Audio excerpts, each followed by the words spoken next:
Ké hallelujah. Ẹ jẹ́ á gbàdúrà ní orúkọ Jésù, ní agbára ẹ̀jẹ̀ Jésù. Àfọpẹ́ fún Ọlọ́run tó kó dẹ̀mí àti wọ́ sí dọjọ́ òní. Kò jẹ́ ká rí ìpín nínú làásìgbò tó ń pa lọ́tún tó ń pa lósì káàkiri àgbáláyé. A dúpẹ́ fún ìṣọ́ Ọlọ́run lórí mi àti wọ́n torí pé èní ló pé ọjọ́ kẹjọ tí a pàdé ní irú ìpàdé báyìí káyìn. Àfọpẹ́ fún Ọlọ́run torí pé òun ló máa jọba nínú ìpàdé òní.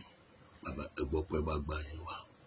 A gbàdúrà lónìí pé bí a ti péjọpọ̀ sí bíbáyìí lónìí, a ò fẹ́ gbọ́ ohùn ènìyàn.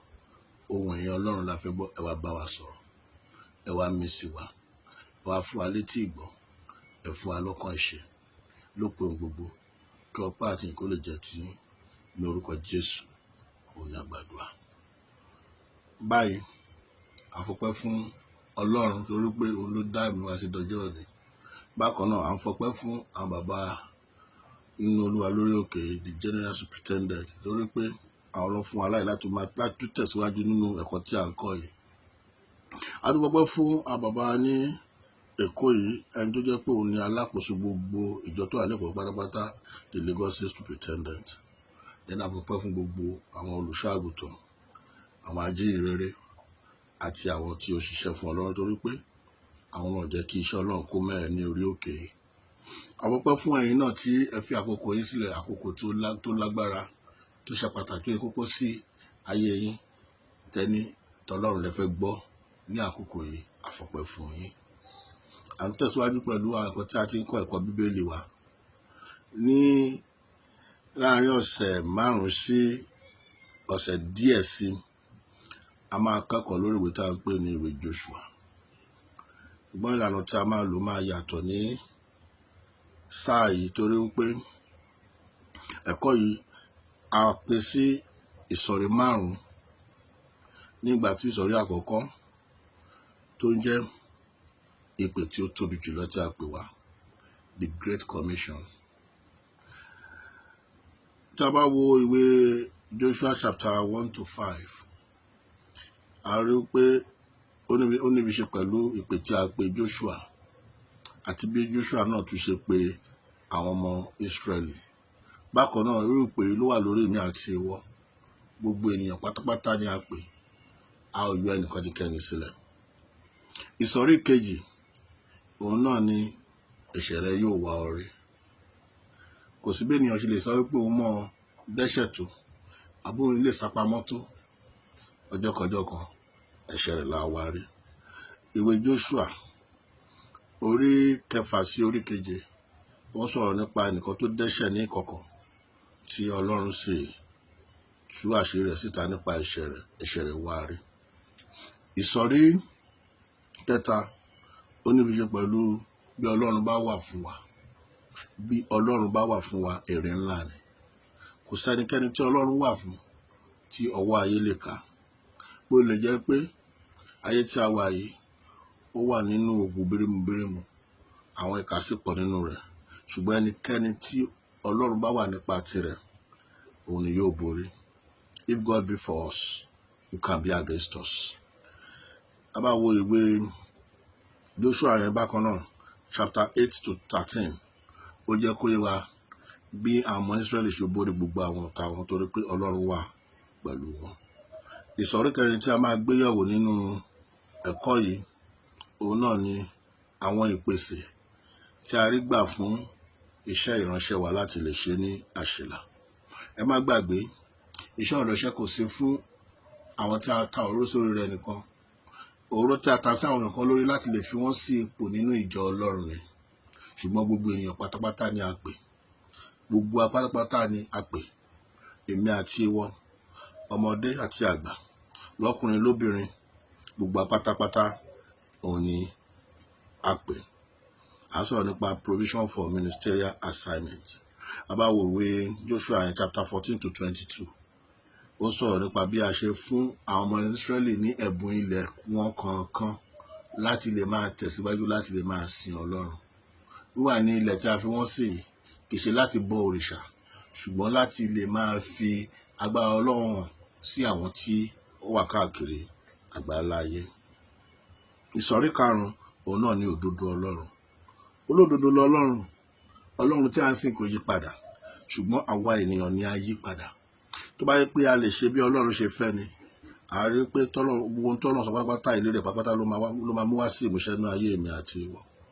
Tá bá wo ìwé Joshua chapter 23 to 24, wọ́n sọ̀rọ̀ nípa bí Joshua ṣe kìlọ̀ fún àwọn Israẹli torí pé àkókò ti tó láti fi wọ́n sílẹ̀, láti lè máa tẹ̀síwájú nínú ìsìn wọn sí Ọlọ́run, àti láti lè jẹ́ pé kó má ta ẹsẹ̀ gẹ̀rẹ̀ ń pé wọ́n ń bọ òrìṣà tí wọ́n bá ní orí ilẹ̀ kọ̀ọ̀kan tí wọ́n bá ti bá ara wọn, torí pé Ọlọ́run ní owó, òun ni Ọlọ́run tí àwa ń sìn. Wàyí lónìí a fẹ́ kọ́kọ́ lórí ìpè tí ó tóbi jùlọ. Ìwé Luke orí 10 ẹsẹ̀ 1 sí 2. Luke chapter 10 verse 1 to 2. Ibẹ̀ láti máa rí kà wípé Jésù Kristi yan àwọn ènìyàn ọmọlẹ́yìn rẹ̀ ní tó jẹ́ iye ní 70 disciples. Lẹ́yìn ìgbà tó ti kọ́kọ́ rán àwọn 12 àkọ́kọ́ jáde láti lọ ṣe ìrere nípa iṣẹ́ ìyanu, agbára Ọlọ́run àti bí padàbọ̀ Jésù Kristi ṣe kù sí dẹ̀dẹ̀. Ó tún wá nú àwọn 70 people yìí, ó pín wọn sí ìsọ̀rí méjì láti lọ ṣiṣẹ́ ìránṣẹ́ yìí. Ṣùgbọ́n nígbà tí adé bá tó jẹ́ kó yé wa bẹ̀rù pé ó ní iṣẹ́ tá à ń sọ iṣẹ́ yìí pọ̀ gidigidi, ó dẹ̀ ti ṣe kí ni àwọn ọkọ̀ ti tó láti ṣe, ṣùgbọ́n kò sí alágbàṣe. Àwọn alágbàṣe tó wà wọn ò pọ̀ tó. Èyí ló fún èmi àti ìwọ ní àǹfààní láti lè wá sí abẹ́rú ìpè báyìí kí a lè jẹ́ alábàáṣiṣẹ́pọ̀ pẹ̀lú Jésù Kristi. Abálájọ tá bá wo ìwé Matthew chapter 28 verse 19, ìwé Matthew orí 22 ẹsẹ̀ 19, ó jẹ́ kó wá pé èmi àti ìwọ la pè láti lè máa dá gbogbo àwọn àgbálá ayé lẹ́kọ̀ọ́ nípa wíwà ń bẹ Kristi, iṣẹ́ ìyanu Kristi, ikú Kristi, àjíǹde Kristi àti ìgbàlà tó fún èmi àti ìwọ. Ìwé Luke chapter 10 verse 2 yẹn, ó mú kọ̀kọ̀ jáde ńbẹ̀ tí ó máa jẹ́ kí ẹ̀kọ́ wa lónìí kó ní ìtumọ̀. Òun náà ni wípé alágbàṣe ò tó. Kì í ṣe pé nígbà tí Jésù Kristi wà ní ayé yẹn kò sí ọ̀pọ̀lọpọ̀ ènìyàn tó yí i ká. Àwọn ènìyàn dábàtẹ̀ wo ìgbà kan àti pé bẹ́ẹ̀ ni jẹ́ pé wá wípé ní ìgbà tó kọ́ ẹ̀kọ́ tán a sì rí 5,000 ọkùnrin láìka obìnrin àti àwọn ọmọ kéékèèké tán wá kẹ́kọ̀ọ́ ní abẹ́ Jésù Kristi. Kì í ṣe pé kò sí ènìyàn tí ó lè ṣe iṣẹ́ yìí, ṣùgbọ́n àwọn tó máa ṣe iṣẹ́ yìí wọ́n ní ohun àmúyẹ tó kà wọ́n kún pé wọ́n pé ojú òṣùwọ̀n láti lè ṣe iṣẹ́ náà ní àṣeyẹ. Àwọn ohun àmúyẹ yìí ni a máa gbéyẹ̀wò ní ẹyọ kọ̀ọ̀kan. Ṣùgbọ́n pàtàkì jùlọ òun náà ni ìgbàlà ọkàn wa. Lákọ̀ọ́kọ́, ohun àkọ́kọ́ tá bá wo ìwé Iṣẹ́ Àpọ́stélì orí 6 ẹsẹ̀ 1 sí 9. Àwọn àpọ́stélì, àwọn Pétérù àti àwọn tó kù, wọ́n ti bẹ̀rẹ̀ ìjọ àkọ́kọ́. Wọ́n ti ń ṣiṣẹ́, wọ́n ti ń kọ́ ẹ̀kọ́, wọ́n ti ń ṣiṣẹ́ àmì àti iṣẹ́ ìyanu, wọ́n ti ń ṣiṣẹ́ ìyìnrere. Ṣùgbọ́n wọ́n rí pé ọ̀pọ̀lọpọ̀ ènìyàn ló tún dàkún wọn, pàápàá jùlọ láti ìlú tó jìnnà sí ibi tí wọ́n ti ń kọ́ ẹ̀kọ́ yìí. Tó bẹ́ẹ̀ gẹ́ tó yẹ pé nígbà tí a dé ìwé Iṣẹ́ Àpọ́stélì orí 4, a rí pé àwọn tí ó wà ní abẹ́ ẹ̀kọ́ ọ̀rọ̀ Ọlọ́run wọ́n ti ń lọ sí 120,000 people. Àdẹ̀ní àwọn 120 tó bẹ̀rẹ̀ iṣẹ́ yìí. So wọ́n nílò àwọn ènìyàn díẹ̀ sí, èyí ló mú Pétérù àti àwọn àpọ́stélì tó kù wípé kán pé àwọn ènìyàn kan jọ pé kán gba àdúrà. Ṣùgbọ́n nínú àdúrà wọ́n nílò láti bójútó àwọn tá à ń pè ní ohun àmúyẹ nínú àwọn tí wọ́n máa yàn sípò. Gbogbo apáta la tọ́ láti ṣiṣẹ́ fún Ọlọ́run, ṣùgbọ́n ó ní ohun kan tó ó ní ohun àmúyẹ tó máa jẹ́ kí èmi àti ìwọ kí a pé ojú òṣùwọ̀n láti lè ṣe iṣẹ́ kó lè jẹ́ ìtọ́wọ́gbà iwájú Ọlọ́run. Àwọn ọmọ àmúyẹ yìí ni a pín sí abẹ́ ìsọ̀rí márùn tí a máa gbé yẹ̀wò lónìí. Ó ṣeé ṣe kí a mú gbogbo ó yẹ kí ká parí ẹ̀ lónìí, bá lè parí ẹ̀ á tẹ̀síwájú ní ọ̀sẹ̀ tó ń bọ̀. Ohun àmúyẹ nǹkan tí àwọn àpọ́stélì sọ fún àwọn tí wọ́n máa gbàdúrà ni pé ẹnikẹ́ni tó bá máa yàn sípò àbí tó bá máa wà ní tó máa lórí ọ̀fẹ́ láti iṣẹ́ fún Ọlọ́run gbọ́dọ̀ jẹ́ ẹni tó ní ìwà tó dára, gbọ́dọ̀ jẹ́ ẹni tó yẹ pé kò ní ìwà èérí tí ó yẹ pé àwọn kèfèrí àwọn atán ọmọ Ọlọ́run wọn á máa fi pẹ̀gàn sí Ọlọ́run. Irú àwọn ìwà yìí níbi ṣe pẹ̀lú ẹni yìí gbọ́dọ̀ jẹ́ ọlọ́kọ kan oníyàwó kan.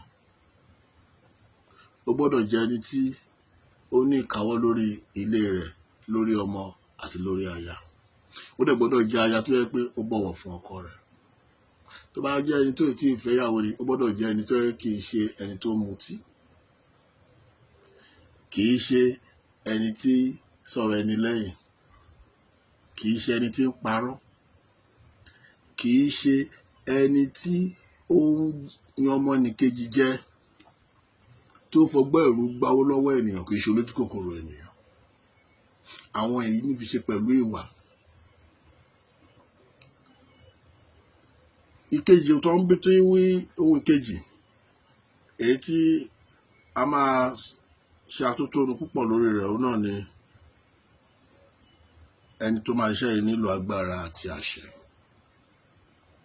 Ìwé Iṣẹ́ Àpọ́stélì orí 1 ẹsẹ̀ 1 jẹ́ kó yé wa pé ẹ̀yin yóò gbàgbára nígbà tí Ẹ̀mí Mímọ́ bá bà lé yín. Nígbà tí àwọn Pétérù ń bá àwọn tó máa lọ gbàdúrà sọ̀rọ̀, wọ́n sọ fún wọn. Wọ́n ní àwọn tó máa ṣe iṣẹ́ yìí gbọ́dọ̀ jẹ́ ẹni tó ti ní ìbáptísì Ẹ̀mí Mímọ́. Torí pé wọ́n mọ̀ wípé láìsí ìbáptísì Ẹ̀mí Mímọ́ àti ṣe iṣẹ́ náà kò lè ṣeé ṣe. Àwọn ọmọlẹ́yìn Kristi gbogbo ìwà pẹ̀lú Jésù Kristi a rí pé wọ́n ní àléébù kan àbí òmíràn. Bó lè yẹ kó Jésù Kristi wà pẹ̀lú wọn torí pé kò tíì sí Ẹ̀mí Mímọ́ nínú ayé wọn. Torí pé kò tíì sí ìbáptísì Ẹ̀mí Mímọ́. Fún àpẹẹrẹ káwọ́ Pétérù tó yẹ pé ní ìgbà tí wọ́n fẹ́ pa Jésù Kristi, tó fi ìyà jẹ Jésù Kristi, ọmọ kékeré lásán yọ sí Pétérù, ó bèèrè lọ Pétérù pé ó dàbí pé ìwọ náà jọ kan náà tó ń tẹ̀lé arákùnrin tí wọ́n fi ìyà jẹ torí pé ó jọ àwọn ará Gálílì. Pétérù sọ wípé ká má rí, èmi kọ́. Ó sẹ́ Jésù Kristi lẹ́ẹ̀mẹ́ta láàrin wákàtí 3. Ṣùgbọ́n kí ni ohun tí ó ṣẹlẹ̀? Jésù Kristi Pétérù tí tá sọ̀rọ̀ rẹ̀ yìí tó sẹ́ Jésù Kristi, òun gangan nígbà tẹ́mi mọ́ balẹ̀, òun ló wá lọ síwájú àwọn ọ̀tá, àwọn tó lágbára jùlọ, àlùfáà tó lágbára jùlọ ní ilẹ̀ Ísírẹ́lì, ló ń sọ níwájú rẹ̀, ló ń lé fọnfọn wípé láìsí Jésù Kristi kò sí ẹnikẹ́ni tó lè rí ìgbàlà. Ó ti jẹ́ pé yé wọn wípé ìfẹ́ tẹ́lẹ̀ kí ènìyàn ṣe ìfẹ́ tí ẹni àbí ìfẹ́ tí Ọlọ́run gbé nípa tí ohun ìfẹ́ Ọlọ́run lòun á ṣe oníṣe tí ènìyàn bó lè wọ́n tiraka láti dá lẹ́kùn láti lè máa sọ̀rọ̀ mọ́, ṣùgbọ́n kò gbọ́ tí wọn torí pé Ẹ̀mí Mímọ́ ti bà lé. Ẹnikẹ́ni tó bá máa ṣe iṣẹ́ yìí ó nílò agbára àti àṣẹ. Agbára níbi ṣe pẹ̀lú ọ̀rọ̀ Ọlọ́run. Agbára Ọlọ́run ó wà nínú ọ̀rọ̀ rẹ̀. Ìwé Oníwàásù orí 9 ẹsẹ̀ 4 jẹ́ kó yé wa wípé ibikíbi tí ọ̀rọ̀ ọba bá wà, ibẹ̀ ni agbára wà. Bákan náà, bàbá wo ìwé Lúùkù orí 4 ẹsẹ̀ 14, Luke chapter 4 verse 36. Ó jẹ́ kó yé wa wípé ní ìgbà tí àwọn Farisí bá sọ́dọ̀ Jésù Kristi, wọ́n rí wípé nípa ọ̀rọ̀ ló ṣe ń ṣiṣẹ́ àmì àti iṣẹ́ ìyanu. Wọ́n wá bèèrè lọ́wọ́ rẹ̀ pé obìnrin wa kọ wọ́n lọ́kàn wọn mọ̀gbà táwọn sọ jáde wípé ọ̀rọ̀ tí arákùnrin yìí sọ yìí, ọ̀rọ̀ agbára ni, ọ̀rọ̀ àṣẹ sí ni pẹ̀lú. Nínú ọ̀rọ̀ Ọlọ́run ni agbára Ọlọ́run wà. Ẹnikẹ́ni tí Ẹ̀mí Mímọ́ bá bà lé àbí tó bá ní ìbáptísì Ẹ̀mí Mímọ́, bí a ti kọ́ nínú ìwé Jòhánù orí 14 ẹsẹ̀ 16, Book of John chapter 14 verse 26. Ó ní Ẹ̀mí Mímọ́ yóò bà lé yín, òun náà la máa rán yín létí gbogbo nǹkan tí mo ti sọ fún yín, òun la máa kọ́ yín ní ọ̀rọ̀. Tí Ẹ̀mí Mímọ́ bá bà lé ènìyàn, á fún ènìyàn ní agbára nípa ọ̀rọ̀ Ọlọ́run. Bíbélì sọ fún wa nínú ìwé Jòhánù orí 6 ẹsẹ̀ 63, book of John chapter 6 verse 63. Jésù sọ pé ó ní ọ̀rọ̀ tí mò ń sọ yìí, ó ní ẹ̀mí ni, ìyè sì ni pẹ̀lú. Èyí túmọ̀ sí wípé a ò lè ya ọ̀rọ̀ Ọlọ́run àti ẹ̀mí mímọ́. Ibikíbi tí ẹ̀mí bá wà, ibẹ̀ ni ọ̀rọ̀ Ọlọ́run wà. Nípa ọ̀rọ̀ Ọlọ́run tí ni a fi ń fi agbára Ọlọ́run hàn.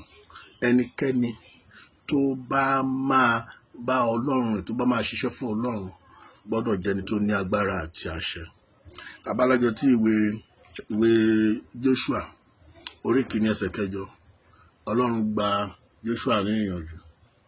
Ó ní àwọn ọ̀rọ̀ yìí tó jẹ́ ọ̀rọ̀ mi tí mo fún Mósè, ẹni tó fi ẹ́ sípò, ó gbọ́dọ̀ máa ṣe àṣàrò lórí rẹ̀ lọ́sàn-án lóru.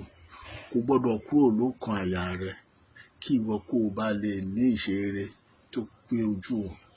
Èyí túmọ̀ sí pé tó bá máa ní ìṣerere nínú iṣẹ́ ìsìn, iṣẹ́ tí a gbélé, iṣẹ́ ìpè èrò sí ìjọba Ọlọ́run, ó gbọ́dọ̀ jẹ́ ẹni tó kú fún agbára Ọlọ́run nípa ọ̀rọ̀ Ọlọ́run.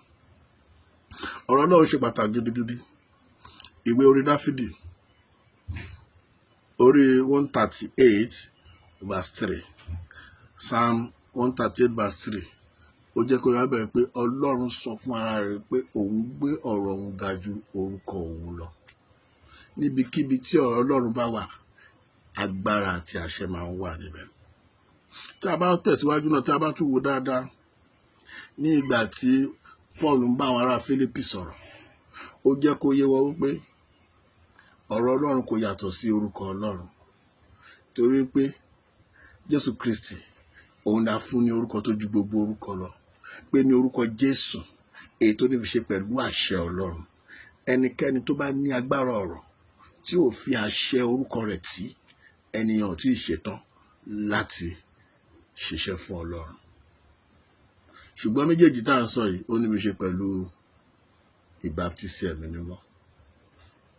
Ìwé Róòmù, ìwé Kọ́ríńtì kìíní orí 2 ẹsẹ̀ 3, ó ní kò sẹ́ni tó máa pe orúkọ yìí láì jẹ́ wípé ó pè nípa ẹ̀mí mímọ́ tó wà nínú rẹ̀. Ìbáptísì ẹ̀mí mímọ́ ó ṣe pàtàkì, ó ṣe kókó nínú iṣẹ́ ìránṣẹ́ tí a pè wá fún. Èmi àti ìwọ a nílò ẹ̀ gidigidi, torí pé nípa ìbáptísì ẹ̀mí mímọ́ yìí, òun la máa fi ní agbára àti àṣẹ láti lè ṣe ohun gbogbo. Ẹni tí ò ní agbára, tí kò sí àṣẹ, kò yàtọ̀ sí gbohùngbohùn lásán, kò yàtọ̀ sí ìlù lásán, kò yàtọ̀ sí dùrù lásán tó kàn ń sọ̀rọ̀, tó ń gbóhùn jáde tí àwọn èèyàn ń gbọ́, tára wọn yá, tínú wọn ń dùn, ṣùgbọ́n lẹ́yìn sáà kan ìṣòro ayé wọn á tún padà sínú ayé wọn. A nílò láti kíyèsára lórí èyí. Tá bá wo ìwé Ìfihàn orí 12 ẹsẹ̀ 11, bẹ́ẹ̀ jẹ́ kó yé wa wípé ní ìgbà tí ìjà ṣẹlẹ̀ láàrin àwọn ogun ọ̀run àti ogun ti Sátánì, a ní aborí ogun Sátánì nípa ẹ̀jẹ̀ ọ̀dọ́ àgùntàn àti nípa ẹ̀rí Ọlọ́run tó níbi ṣe pẹ̀lú ọ̀rọ̀ Ọlọ́run. Ẹ̀rí Ọlọ́run níbi báyìí ni à ń pè ní ọ̀rọ̀ Ọlọ́run. Jésù Kristi pàápàá ó ṣe àpẹẹrẹ fún wa. Nígbà tí Jésù Kristi kúrò nínú aginjù, lẹ́yìn ìgbà tó ti gbààwẹ̀ fún 40 ọjọ́ àti 40 ọ̀sán 40 òru, ó jáde, ó ń bọ̀. Èṣù pàdé rẹ̀, èṣù dojú ìjà kọ. Èṣù fẹ́ kí gbogbo iṣẹ́ tó wá ṣe kó má ní ojútùú, kó pàdánù. Ṣùgbọ́n Jésù Kristi ó fi agbára kan dé èṣù, òun náà ní agbára Ọlọ́run. Ẹ̀ẹ̀mẹ́ta tí a kọ́ nínú ìwé Mátíù wípé èṣù dán Jésù Kristi wò, ọ̀rọ̀ Ọlọ́run mà ní Jésù Kristi fi borí ẹ̀. Ẹnikẹ́ni tí a pè tó fẹ́ ṣe iṣẹ́ yìí ní àṣelà, ó gbọ́dọ̀ jẹ́ ẹni tó ní ọ̀rọ̀ Ọlọ́run tó péye, tó sì mọ́. Ọ̀pọ̀lọpọ̀ wa ò tẹ́ mọ̀ wípé nígbà tá a bá gba ìbáptísì ẹ̀mí mímọ́, ìgbà yìí gangan láti di ẹni mímọ́ níwájú Ọlọ́run. Ìwé Róòmù orí 15 ẹsẹ̀ 16, book of Romans chapter 15 verse 16, ó jẹ́ kó wá pé a ó fọ̀ wá mọ́, a ó wẹ̀ wá mọ́ nípa agbára ẹ̀mí mímọ́. Tẹ́mọ́ bá ilé ènìyàn, á ṣe àtúnṣe ayé ènìyàn. ọ̀rọ̀ Ọlọ́run á sì ṣe kí ni á fi ọ̀rọ̀ Ọlọ́run wẹ ènìyàn mọ́ bí a ti kọ sínú ìwé Jòhánù orí 15 ẹsẹ̀ 3 ó jẹ́ kó wá bẹ̀rẹ̀ pé ọ̀rọ̀ tí Jésù Kristi sọ fún àwọn ènìyàn òun ló ń fọ àwọn ènìyàn mọ́ tẹ́mi bá wà nínú ènìyàn á fi ọ̀rọ̀ Ọlọ́run fọ̀ wá mọ́ àdẹni mímọ́ níwájú Ọlọ́run. Ohun àmúyẹ ìkẹta èyí tí ẹni tó máa ṣiṣẹ́ fún Ọlọ́run kó lè ṣe àṣeyẹ òun náà ní ìtẹ́lọ́rùn. Bíbélì jẹ́ kó yé wa nínú ìwé Tímótì kìíní orí 6 ẹsẹ̀ 6 wípé ó ní ìwà bí Ọlọ́run pẹ̀lú ìtẹ́lọ́rùn èrè ńlá ni. A gbọ́dọ̀ ní ìtẹ́lọ́rùn. Àwa tí a pè láti wá ṣiṣẹ́ fún Ọlọ́run a gbọ́dọ̀ jẹ́ ẹni tí a wá sọ àwọn tí a fẹ́ ṣiṣẹ́ ìyìnrere fún ká sọ wọ́n di ẹran ìjẹ. A gbọ́dọ̀ sọ wọ́n di ẹni tó yẹ a gbọ́dọ̀ á sọ wọ́n di ẹni tó yẹ pé láìsí wọn a ò lè jẹ a ò lè mu. Ìwé Róòmù orí 14 ẹsẹ̀ 17 Book of Romans chapter 14 verse 17 ó jẹ́ kó yé wa pé ìjọba ọ̀run kì í ṣe fún ìjẹ ṣùgbọ́n ó ní í ṣe pẹ̀lú ìṣòdodo àlàáfíà àti ayọ̀ tó péye.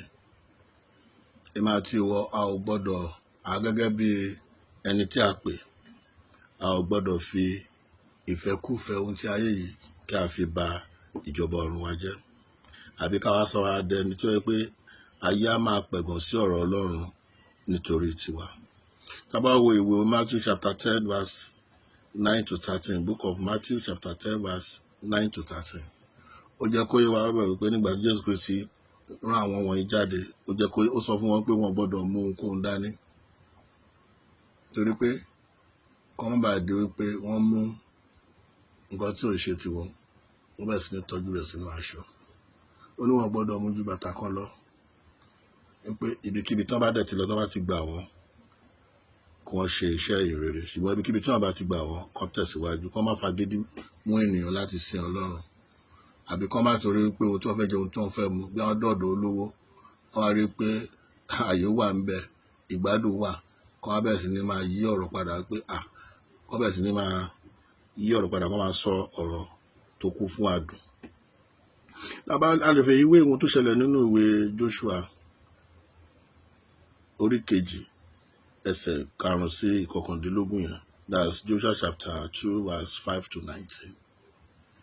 Àwọn àmì tí a rán lọ sí inú ìlú Jericho nígbà tí wọ́n débẹ̀ tá bá wo inú ìlú Jericho tá fi wé inú aginjù tí wọ́n ti ń bọ̀ a rí pé ìyàtọ̀ wà gidigidi torí pé inú ìlú tó yẹ pé ohun mèremère ohun ìgbádùn ohun ìgbafẹ́ ó wà ní ibẹ̀ ni a ò lè fi wé inú aginjù tó yẹ pé igi ẹ̀gún àti onírúurú ìnira ló wà níbẹ̀ ṣùgbọ́n gbà táwọn yìí débẹ̀ torí pé kò sí ìfẹ́ wọn ò tí orí ojú kòkòrò ya ibikíbi tó bẹ́ẹ̀ gẹ́gọ́ tó yẹ pé ní ìgbà tí ó di wípé wọ́n ní láti máa mú wọn kánẹ́ lómìnira akọ̀ dúró ní adé ohun gan ló máa tó wá ṣe á tó wá sọ̀rọ̀ ẹ̀dí á ní àwọn ọ̀tá fún àwọn ènìyàn tirẹ̀ ṣùgbọ́n àwọn wọ̀nyí wọn kò ṣe bẹ́ẹ̀. Kí ni èrè tí a lè rí nínú èyí òun náà ni wípé ẹnikẹ́ni tí ò bá fi ohun tí ayé bára rẹ̀ jẹ́ ẹnikẹ́ni tó bá ní ìtẹ́lọ́rùn Ọlọ́run á máa pèsè ọ̀nà àbáyọ fún Ọlọ́run á sì máa pèsè fún àìní rẹ̀. Ìwé Róòmù orí 9 tí a bá kà láti ẹsẹ̀ 28 sí 30 ó jẹ́ kó yé wa wípé Ọlọ́run tó pè ènìyàn òun ló máa ń ṣe ènìyàn lógo.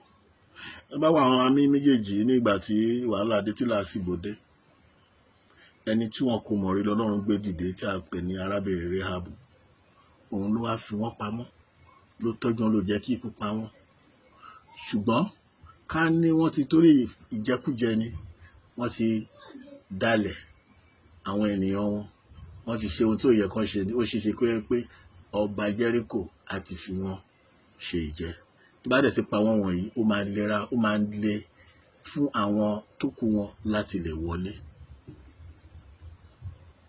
Nínú iṣẹ́ ìránṣẹ́ tí a pè wá fún a ò gbọ́dọ̀ fi ohun tí ayé bá ara wa jẹ́ a gbọ́dọ̀ jẹ́ ẹni tó ní ìtẹ́lọ́rùn èyí tí Ọlọ́run fún wa ó tó fún wa.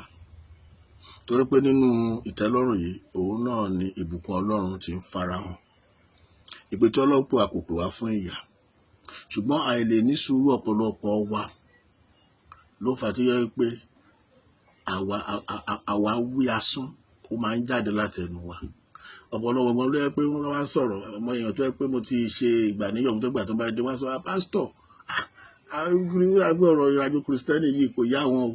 Nígbà táwọn wà nínú ayé ara tu àwọn ara dẹ̀ wọ́n, ṣùgbọ́n nígbà tó wà ní tọ́jọ́ tó bá wọn gba Jésù Kristi ìgbà ẹni gbogbo nǹkan ò bójú mu mọ́, gbogbo nǹkan dàrú fún wọn. Bó ló jẹ́ pé lóòótọ́ Jésù Kristi nígbà tó pè wá ó jẹ́ kó yé wa pé tí tóun bá rí ìpọ́njú ní ayé àánú máa rí ìpọ́njú, ṣùgbọ́n ó ní ká tújú ká òun náà ti ṣẹ́gun ayé.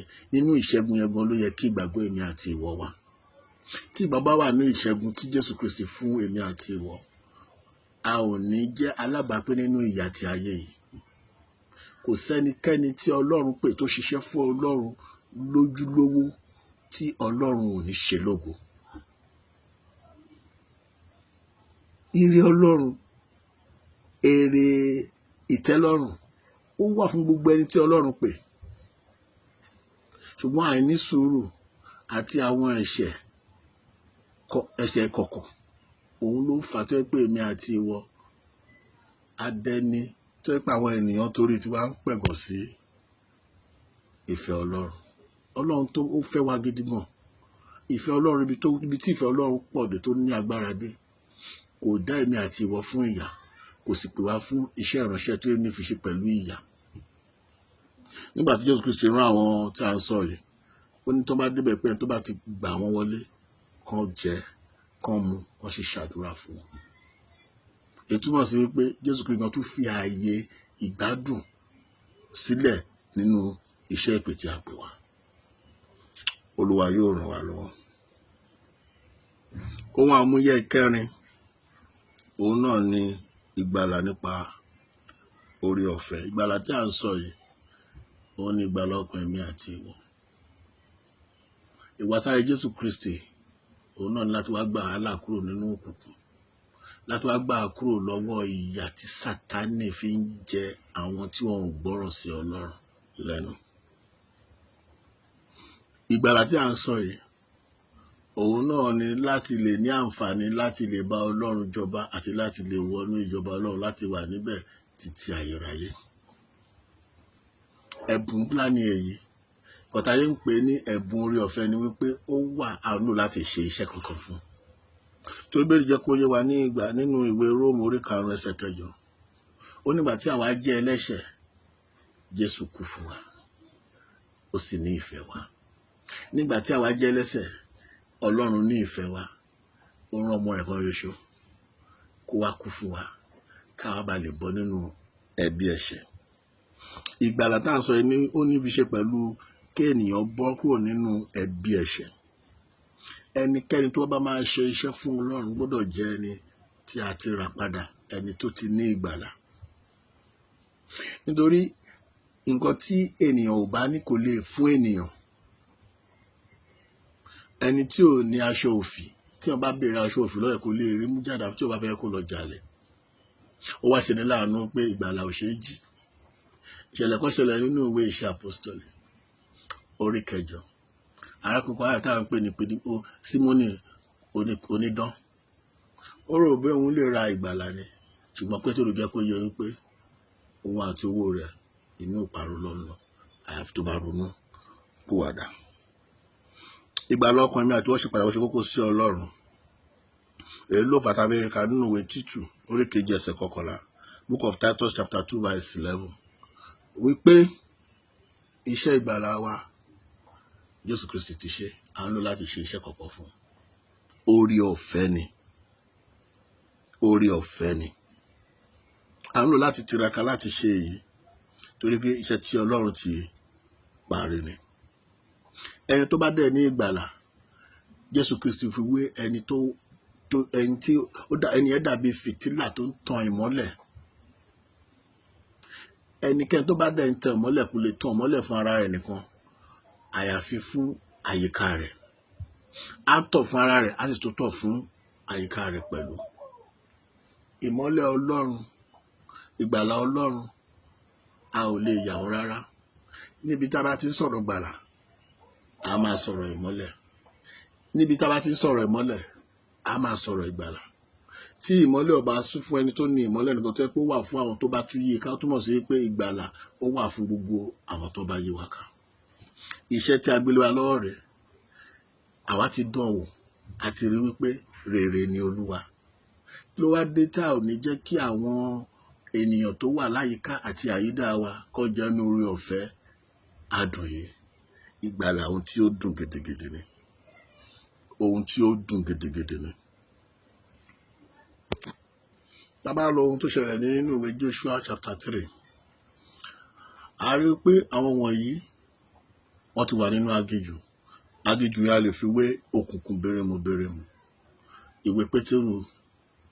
Ìwé Pétérù kìíní orí 2 ẹsẹ̀ 9 sí 10 jẹ́ kó yé wa wípé àwa àti fìgbà kan wà nínú òkùnkùn, ṣùgbọ́n àti rí oore ọ̀fẹ́ ìmọ́lẹ̀. Èyí la fi kà wá yẹ wípé àwa ni àlùfáà tí a yà sọ́tọ̀ fún Ọlọ́run. Kí ni ohun tí a jẹ́ kó yé wa ń bí báyìí? Àwọn ọmọ Ísírẹ́lì wọ́n ti wà nínú aginjù. Aginjù túmọ̀ sí ibi òkùnkùn. Ṣùgbọ́n níwà yìí wọ́n fẹ́ tẹ̀síwájú láti lọ sínú ìmọ́lẹ̀, ibi tí a pè ní ilẹ̀ ìlérí wọn. Àti láti lọ sínú ìmọ́lẹ̀, a nílò láti ṣe iṣẹ́ ìgbàlà wọn. Iṣẹ́ ìgbàlà tí a wá ṣe fún wọn níbí báyìí ni wípé Ọlọ́run ṣíwájú wọn, ó sì la odò Jọ́dánì fún wọn láti tẹ̀síwájú kúrò nínú aginjù. Odò Jọ́dánì tí àwọn ọmọ Ísírẹ́lì là kọjá, òun ló mú wọn kúrò nínú òkùnkùn wọn, tó mú wọn wọnú ìmọ́lẹ̀ wọn lọ. Bákan náà èmi àti ìwọ, Jésù Kristi ó ń kan ọkùn èmi àti ẹ. Ó fẹ́ wá sínú ayé wa láti wá tan ìmọ́lẹ̀, torí pé ó ní èmi ní ìmọ́lẹ̀. Jésù Kristi ní ìmọ́lẹ̀.